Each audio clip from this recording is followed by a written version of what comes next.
నేను చెప్పిన 3 కారణాలు మీకు కనబడతా ఉంటాయి, ఎవరు చెప్పుడు చెప్పకపోడు. మానసిక స్థితి చెప్పడానికి సంబంధించి మండల కమిషన్ వ్యతిరేకంగా కమండలం కమిషన్ తెచ్చిరా తేలేదా అడగండి. సరే చెప్పు. ఇప్పుడు దేశ ప్రజల మీరు ఇలా కొత్త వాదనలు చేస్తే నేను అడుగుతున్న దేశంలో 30 సంవత్సరాల తర్వాత భారతీయ జనతా పార్టీకి ఇంత పెద్ద మెజారిటీ వస్తే ప్రభుత్వం ఏర్పరచడానికి ఎవరి సహకారం లేకుండా 400 సీట్లు ఎందుకు మీకు? రాజ్యాంగాన్ని మార్చడానికి కాదా? రిజర్వేషన్లు ఎత్తివేయడానికి కాదా? ఇది దేశంలో ఉన్నటువంటి ఎస్సీ ఎస్టీ బీసీలకు ఆందోళన కలిగిస్తున్న అంశం. దీనికి ఏం జవాబు చెప్తామని అడుగుతూ ఉన్నా. మేము సొక్కపూస మేము ఎప్పుడు అనలే. మాకు పెంచుతా అన్నావా? మాకు కాపాడుతా అన్నావా? ఆర్ఎస్ఎస్ మోహన్ భగవత్ స్పష్టంగా ఇప్పుడు దేశంలో రిజర్వేషన్లకు వ్యతిరేకంగా ఆర్ఎస్ఎస్ ఉందని ఆన్ రికార్డు ఉంది. నమస్తే అండి.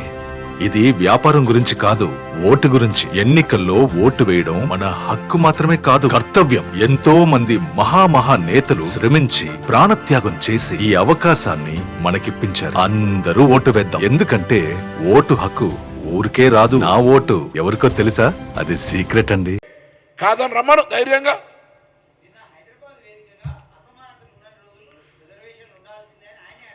మళ్ళా దెబ్బ తగిలిన కరం కింద ముట్టి కింద వేడి తగిలినాక ఎవడైనా ఎట్లే మాట్లాడతారు. మొత్తం ప్రధానమంత్రి స్థాయి అయినా దిగజారి ముస్లింలకు ఆస్తి వస్తా ఉంటుంటే ఆయన లెక్కనానే ఎక్కడ జరిగింది అటువంటిది. 50 ఏళ్ళలో స్వతంత్రం వచ్చినాక నీ నాయన ఆస్తి నీకు ఇవ్వాలంటే విరాసత్తుల రిజిస్ట్రేషన్ ప్రక్రియ లేకుంటే జరుగుతుంది. అందుకే దయచేసి మరొక్కసారి కొడుతున్న ఆనాడు తెలంగాణ ఉద్యమంలో జాయింట్ యాక్షన్ కమిటీ పేరు మీద తెలంగాణ సాధనకు ఎట్లా పోరాటం చేసినామో మన రిజర్వేషన్ మనం కాపాడుకుందాం. మన పిల్లలకు రాబోయే కాలంలో భవిష్యత్తులో అన్యాయం జరగకుండా కాపాడుకుందాం. ఇప్పుడు ఎవరైనా పొరపాటు చేస్తే ఇంకా చీము నెత్తురు లేని బీసీలు ఎవరైనా భారతీయ జనతా పార్టీలో ఉంటే, ముఖ్యంగా దళితులు కావచ్చు బీసీలు కావచ్చు ఉంటే దయచేసి బయటికి రండి. ఆ పార్టీ నిజ స్వరూపం తెలిసింది. 400 సీట్లు రిజర్వేషన్ తొలగించడానికి అడుగుతూ ఉంది. ఇది గమనించండి. తెలంగాణను వ్యతిరేకించింది పార్లమెంటులో. నరేంద్ర మోడీ పార్లమెంట్ సాక్షిగా స్పీచ్ ఇచ్చిండు. ఇయ్యాలనేమో రిజర్వేషన్లు తేయడానికి మళ్ళీ కుట్ర చేస్తూ ఉన్నాడు. అందుకే phase 1 phase 2 election north India కర్రు కాల్చి వాత పెట్టారు కాబట్టి అంత దిగజారుడుగా మాట్లాడుతాడు. ఇంతకంటే నిదర్శనం అవసరం లేదు. దయచేసి అందరూ కూడా మేల్కొనండి.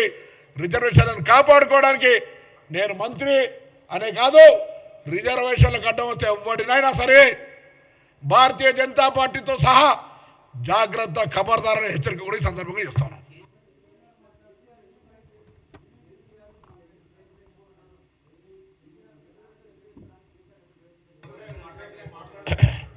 ఆయన మాట్లాడకపోతే నేనేం చేయాలి? ఆయన అంటూ ఉన్నాడు కొత్తగా ఊరంతో దిక్కంటే నేనంతో దిక్కన్నట్టుగా. ఆయన కొడుకు నిన్న అంటుండే హైదరాబాద్ అంటే టెరిటోరియల్లో ఏంటది కేంద్ర. అరే కాంగ్రెస్ పార్టీ తెలంగాణ ఏర్పాటు చేయంగా నేను అక్కడ ఒక కీలక మనిషిని. నా సోదరులు మొత్తం ఆంధ్ర హైదరాబాద్ను కేంద్ర పాలిత ప్రాంతం చేయమని అడిగినారు. సోనియా గాంధీ గారు నథింగ్ అంది. హైదరాబాద్తో కూడిన తెలంగాణ ఇచ్చిండ్రు. హైదరాబాద్తో కూడిన తెలంగాణ ఇచ్చారు. ఎవడు ఏలు పెట్టే ధైర్యం చేయడు. హైదరాబాద్తో కూడిన తెలంగాణను కాపాడే బాధ్యత కాంగ్రెస్ది. మీ ఉద్దేశం టీఆర్ఎస్ది అదైతే పిరికి పందాలు అధికారంలో దిగంగానే అట్లా చేస్తారు ఇట్లా చేస్తారు భయపెట్టి మళ్ళా తెలంగాణ సెంటిమెంట్ రగల్చకూరు. నిజంగా మీరు ఒకవేళ అంత దమ్ముంటే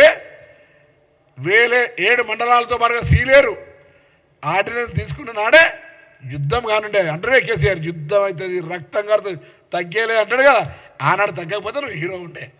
ఇప్పుడు అన్నీ అయిపోయాక మళ్ళీ జవసత్వాలు ఇట్లా నడవదు. నమస్కారం. కరీంనగర్ పోవాలి. అరే ప్రచారానికి పోవాలి కరీంనగర్కు.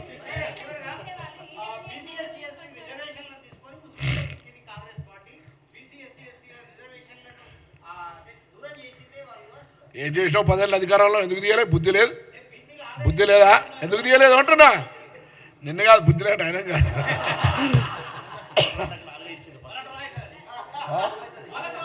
ఆయన ఎందుకంటే చిచి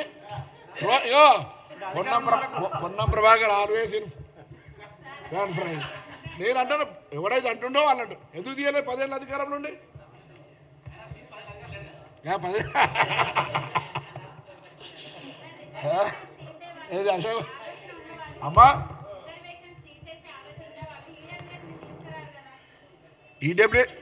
ఈడబ్ల్యూఎస్ ఎవరి కొరకమ్మా ఎస్సీ ఎస్టీ బీసీలక అందులో కూడా ఎస్సీ అమ్మా ఎకనామిక్ వీకర్స్ వాళ్ళకి ఇచ్చారు అందులో కూడా ఎస్సీ ఎస్టీ బీసీలు అయినా అందులో కూడా ఆర్థికంగా వెనుకబడ్డ వాళ్ళకు అందులో కూడా భాగస్వామ్యం ఇస్తే అయిపోతుండే ఇయ్యలే కదా